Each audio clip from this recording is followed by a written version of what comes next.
One thing I know about misfits is this: we have very sensitive consciences.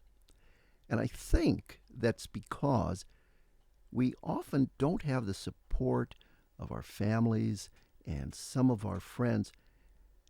And that can make us feel sort of like we're doing something wrong just by being who we are. And even though that voice of conscience is a still, small voice, sometimes it's really hard to get it to shut up. The good news is there's a way out of this dilemma. So I think you should stick around because you're listening to The Misfit Mentor with me, Larry Marino.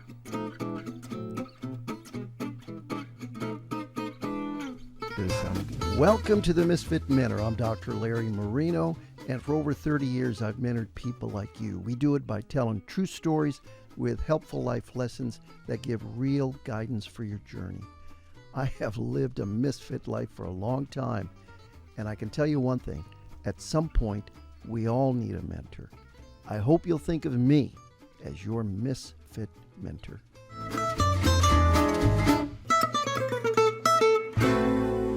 Well, we welcome you here to episode 3 of season 2 of the Misfit Mentor. And today we're talking about a very important topic. And I'll tell you why it's so important. Because I think most human beings, especially misfits though, don't realize how much of a role conscience plays in many of the decisions we make every day. And what I'm proposing today is this, is that you begin to what I call check in with your conscience more than you used to. I had to learn this the hard way, and believe me, often I began and ended being very miserable, and I don't want that for you. So I'm going to try and make a case today that checking in with your conscience is going to make your life so much better. You're going to like yourself so much better. Kind of like me, you know, I took out all of the full-length mirrors out of my house, and now I like myself better. So you're probably young, so you don't have to do that yet. But in any case, you really want to be able to get along with yourself, especially if you want to get to any kind of a life that is fulfilling for you.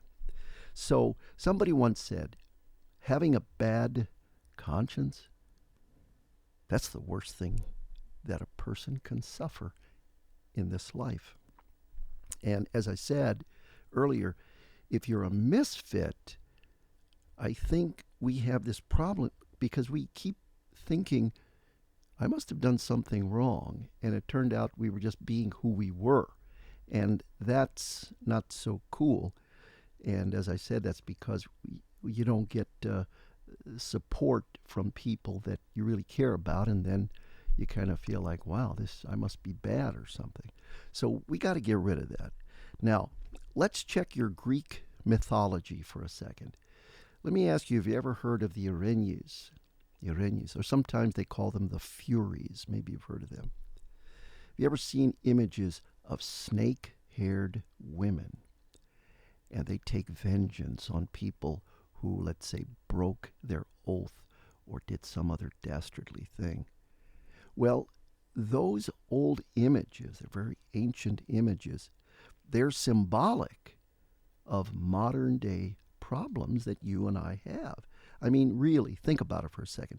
Who hasn't felt like some evil thing came to visit me, especially after I did something that I had doubts about? I'm sure you've had this experience. In other words, your conscience was bothering you.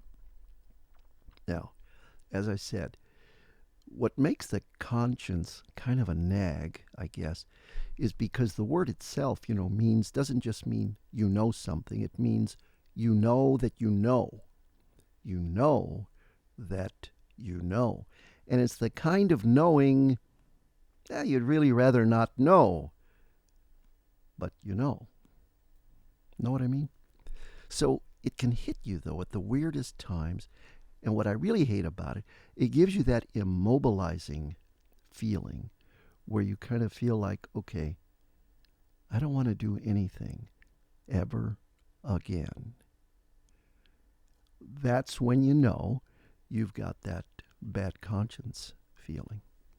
So today's true story, to kind of help us understand what I'm talking about, is there's going to be a couple of them. First one is about a guy named Joe. He's a 30-something guy, and he's driving in his car from San Francisco to Reno, and he's going up Highway 80. Now, it's a lovely day. He's got his great, traveling mix on, and he's having a wonderful time.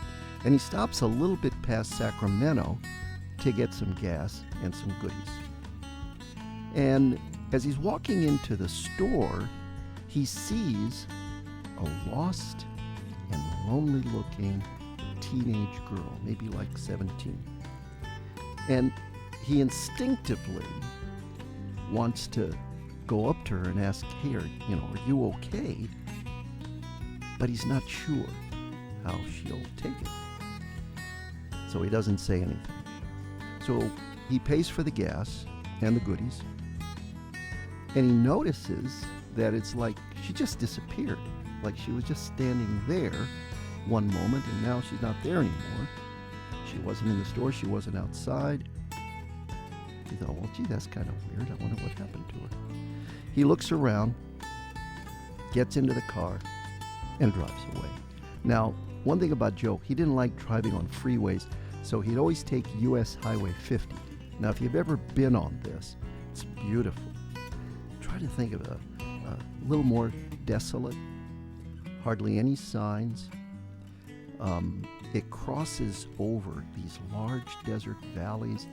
There's mountain ranges, valley floors, alpine forests, and it is so pretty that it just takes your breath away. I've traveled it many times myself, and Joe was right in the middle of it, and it was a great day. But even with all the scenery, Joe is not noticing it because his mind is elsewhere. He can't stop thinking about that lost and lonely looking teenage girl. And after a few minutes, he sees something on the side of the road, and it looks like a passport. So as Joe sees it, he thinks, I wonder if that was the passport of that girl, and maybe some guys abducted her and drove away, and they threw it out the window. And he drives along, and he's trying to admire the scenery, as I said, but he can't. And about another 10 miles up the road, he begins to wonder, well, what if that passport is the only way the police can find the girl, or maybe the only way that anybody would know that she's even missing? He wonders as the miles are rolling on, and after about 20 more miles, Joe now feels so strong he's got to turn back. So he drives the 30 miles back, and he finds the passport. And it's the user's manual to a cell phone. Now, when Joe came to see me about this, he told me that this was not the only time that he did stuff like this. And he said to me, am I like OCD, or is this dumbness, or what is it? Well, Joe wasn't OCD and he wasn't dumb, but he did have an overactive and misguided conscience. Now, that's how it also felt for a young woman named Lori. Now, she came to see me, and she said she hadn't been sleeping lately at all, in fact. And she told me that she and a friend were having a pretty good misunderstanding, and because of that, they hadn't talked to each other for a while. And one night, Lori was up and restless and awake like she had been for many nights. And she's thinking about how perhaps she, Lori, could have maybe smoothed things over, but she didn't. And the more she thinks about it, the more she can't sleep. And during the night, she has an idea. So why don't I just get out of bed and write her a letter? And she quickly answers herself and says, I'm not going to get out of bed and write a letter. Right now, I need some sleep. But the more she tries to sleep, the more sleep won't come. And that idea of writing the letter kept her awake. So finally, about an hour of arguing with herself, she gets out of bed, writes a very heartfelt letter to her friend, explaining how sorry she is about everything. And she signed it, got back in bed, and slept just fine. Now, when she came to see me, she said, now, what's that about? Well, again, hers was a case of an overactive and misguided conscience. Now, Joe and Lori, these two people don't know each other, but they're both fine, conscientious people. And both were living with consciences that were not only making them miserable, but inspiring some kind of weird behaviors. Now, you think these things are peculiar only to Joe or to Lori or to me?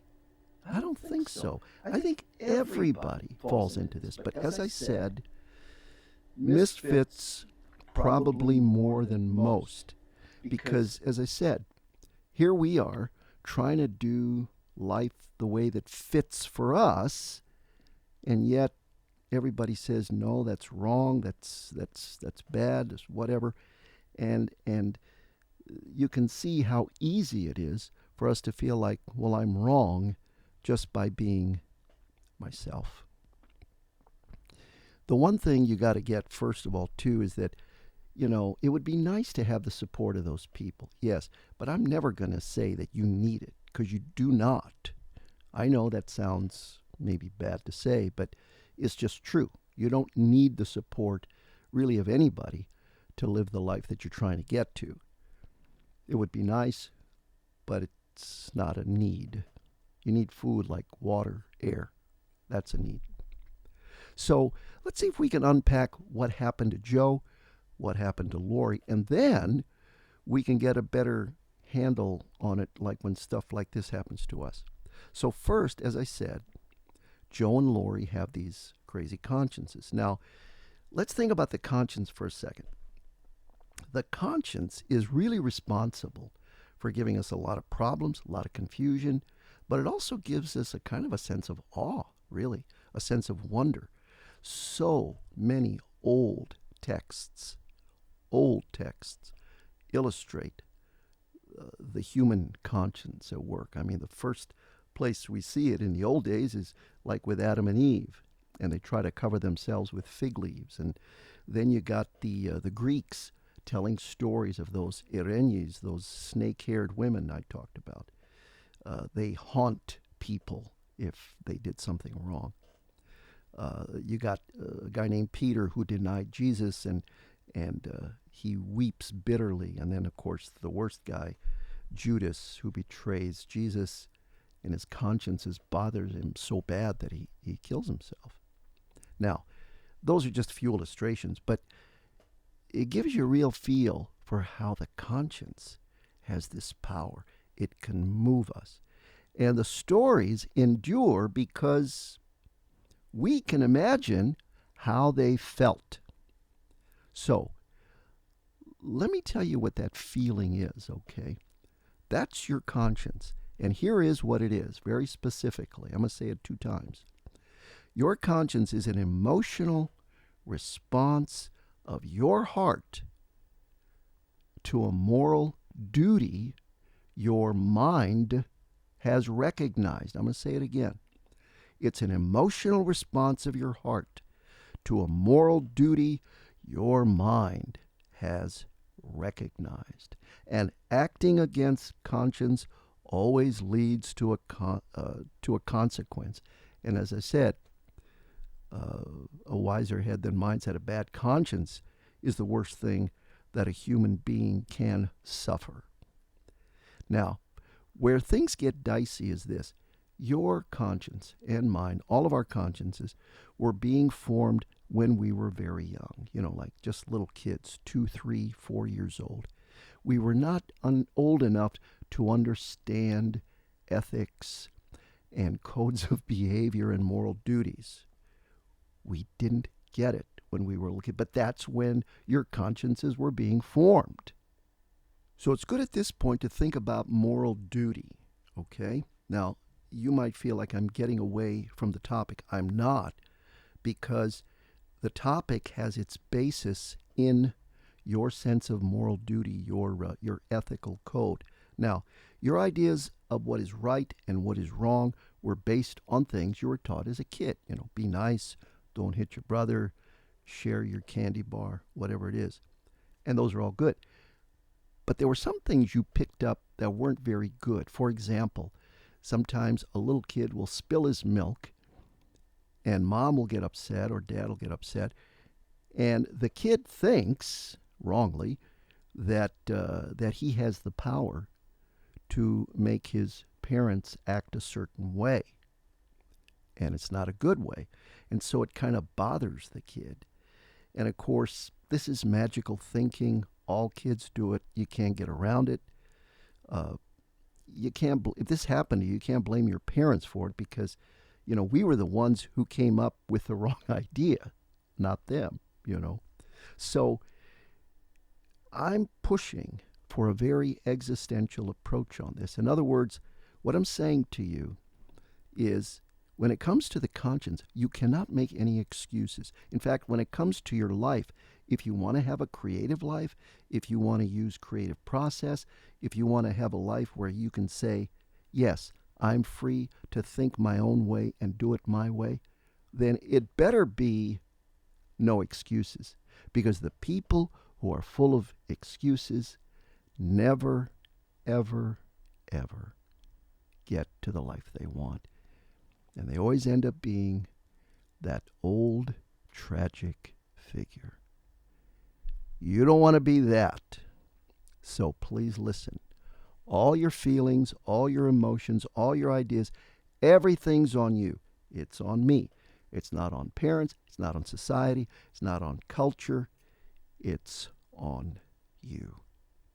It's your existence. Now, here I am, you think, getting further and further away from the top. I'm not. I'm staying right here, because you see, that still small voice of conscience is supported underneath by an ethical code of what is right and what is wrong. Remember the definition? A response, an emotional response of the heart to a moral duty the mind is recognized, or we'll call it an ethical code of what is right and what is wrong. Now, Joe had an ethical code of what is right and wrong, which said, if you see a person in trouble, you always help. If not, you're a bad person. Lori's case of her code of right and wrong says, if you have a misunderstanding with a friend, only a bad person would just blow them off and not even care.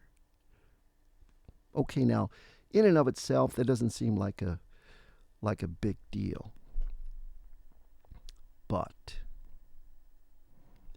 it was driving him nutty. And it'll drive you nutty too if you are not aware. Because you cannot reason with your conscience. And I know somebody wants to say right now, well, why don't we just forget about the conscience? We'll just do it. Yeah, no, I'm not telling you to do that. Do not do that. Don't do that at all. Okay? Just remember, though, everything is based on your ethical code. And by the way, some really true things were written in stone, like the Code of Hammurabi or the commandments that Moses gave us. These things are written in stone. But a lot of stuff that you and I come up with It's just impulse. It's arbitrary. It's just little kid stuff, and we weren't old enough to distinguish whether or not it was based on anything. Because when I asked Joe, how did you come up with this idea? He just said, I don't know. That's just the way it is, isn't it?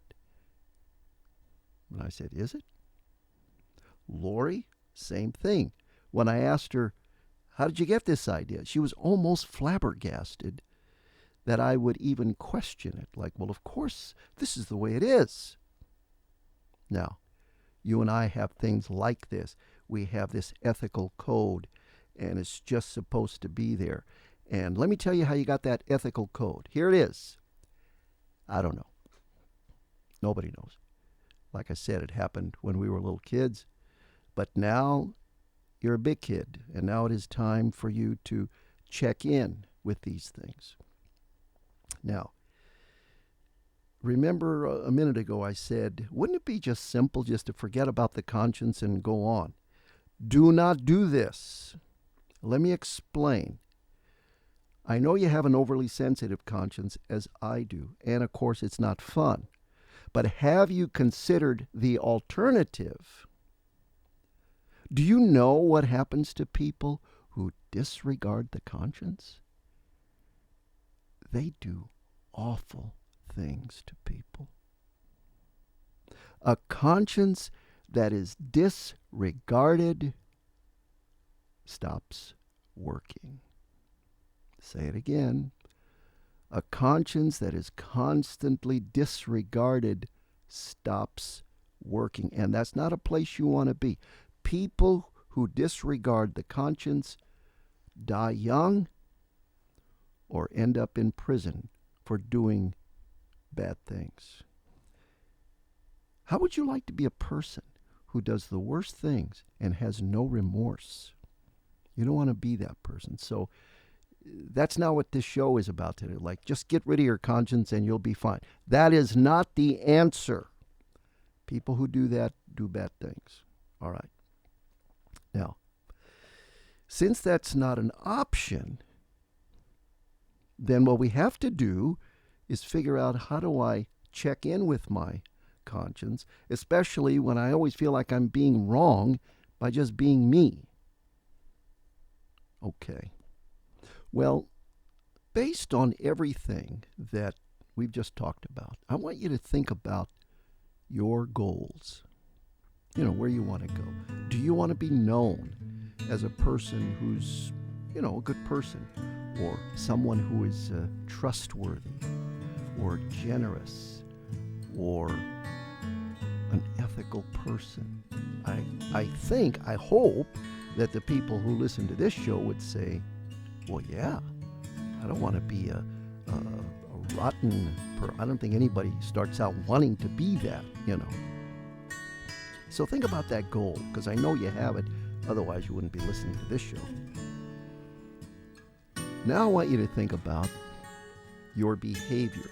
How are you behaving? And I don't mean how you would like to behave in the future when you're living the life you want to live. I'm not talking about that. I'm talking about right now, today. Here's my question.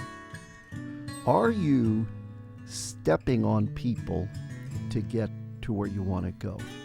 Are you disrespectful to people who don't help you get where you want to go? Here's a big one. Do you respect a lot of people but disrespect your own people? Because, they're not that supportive, so, they don't really respect us, so we don't have to respect them. Do you understand how bad a person you will end up being? Do you know, it's so simple. You can talk to anybody who's known as a trustworthy, generous person. And every single time, because I've asked, they always say, yeah, my parents weren't perfect, but they really are worthy of honor and respect because of this and this and this. And, nobody has perfect families or relatives, but you have to respect them. And I know, as a misfit, they don't respect us back. But you know what? That's on them. We can't be responsible for what they do, but I am responsible for how I act. So there's my question for you. Are you disrespectful to people who are not helping you get to where you want to go? And then I would ask this: do you see the conflict? Do you see what kind of moral agent you want to be in the world? And the person you are now maybe doesn't match? And every single person, including me, ought to feel some conflict here. Some. I know that some of you are thinking, well, I can't just let my conscience make me do weird stuff and make me feel bad all the time. No, I didn't say that. But right now is where we got to pull out the life lessons from this story, from this topic. And we'll do that right after this. This show is a part of a group called G2G. We're a nonprofit group doing humanitarian work in Eastern Europe with Roma gypsies, and we also produce this show. So, if you'd like to be a part of our work, you can go to misfitmentor.com, hit the support us button, and you can make a tax-deductible gift right there. Thank you very much. Okay, let's get to the life lessons. Number 1, this is a weird one. You must obey your conscience every single time. Now, I commended Joe and Lori both for obeying their consciences when they came to see me. And I realize that it would be easy to say, well, they were just being silly. You don't have to do it. Well, actually, yes, you do. I'll tell you why. You have to obey that voice because you won't have any peace, or like I said earlier, you'll turn into a pretty rotten person because you'll stop listening to your conscience. But here's what you can do. You can now educate your conscience with truth that now works for the person you are today. How do you do that? Well, I'm glad you asked. The way you do it is you question the premise. For example, Joe believed that only a bad person would drive away and not check back. But when I questioned him about it, he said, well, I mean, aren't you a bad person? And I just asked him again, what do you think? And the more he kind of thought about it and we talked it over, he said, well, it's not like she asked me to help her or anything like that. I mean, she didn't come up and ask for help. So why did I think I had to? And I said, I don't know. You tell me. And he said, that's just what I always do. I once met a guy in his 60s. This is kind of not a great story, but it's true. Met a guy in his 60s who had a very hard time letting go of any money, kind of cheap. And he had plenty of money, so it's not like he was poor. But, there he was, and he came because his wife was getting on him about not spending money. And I said, well, I mean, it's nice that you manage your money. He said, yeah, but she thinks I'm too much hanging on to it and stuff. And I said, well, what do you think? And he said, well, that's just always how it was. I just have to do that. And I said, do you? And then he said the thing that really bothered me. He said, well, I'm in my 60s now. I've been doing this for over 60 years. And then he went on and on and on, and then he left, and he never came back. But, if he had, I wanted to ask him, really? I mean, just because you're in your 60s doesn't mean you can't change your mind, especially if it's not, helpful. And, a lot of you are probably in your 20s. So please, don't think that you cannot change your mind about something. As I said, some things are written in stone. The Code of Hammurabi is in stone. The commandments from Moses, those were written on stone tablets. So you just got to keep in mind that the arbitrary stuff we come up with can be changed. Lori said that, only a bad person wouldn't care. And I said, okay, that's okay. Does a bad person have to not sleep? And, it really was hard for her to get there. But she did say, I guess it is kind of silly. After a while, she kind of could admit that. So always question your premises. And again, I'm not affiliated with this person, but there's a gal named Becca Syme, and she writes a series of books called Dear Writer, You Need to Quit. And that's one of the things, I think she's on YouTube as well. But she talks about QTP a lot. Question the premise. And you will find by questioning the things that you know, this is how you got to do it, well, just question it. Like I said, you probably got this thing when you were just a little kid and you just decided that's the way it was. But you can change it. You can question the premise. And then you can think about what is really right and what is really wrong. I mean, most people kind of use the golden rule, treat others how you want to be treated. When you use that, you'll find that very often, like in Joe's case, he would say, yeah, I probably wouldn't want people getting all up in my business if I didn't ask them, And so, many times by using that little rule. Now, there's something else I want to propose. And I know it's going to sound like I'm going to tell you not to listen to me anymore, but that's not what I'm saying. The real remedy here is that too many of us do not want to go through this sustained quest for self-knowledge, which is simply the process of maturation, maturity. And I think that listening to podcasts is great. I'm doing a podcast. But one of the problems is that you'll quickly listen to a podcast, or you'll read a book, or you'll listen to another podcast, or you'll watch a YouTube, or whatever it is. And then a lot of times, people don't take the time to even see if they can use this stuff. I know it feels great to learn a lot of stuff. Listen to a podcast, read a book, watch a YouTube. I mean, I'm all for it. But stable meaning can't be found the easy way. And that's what's happening. You've got to invest time. I know you don't have enough. And thought. Yeah, I've got too much in my head. Well, it's up to you. It's up to you to invest your time, your thought in your real world view, your real self-understanding.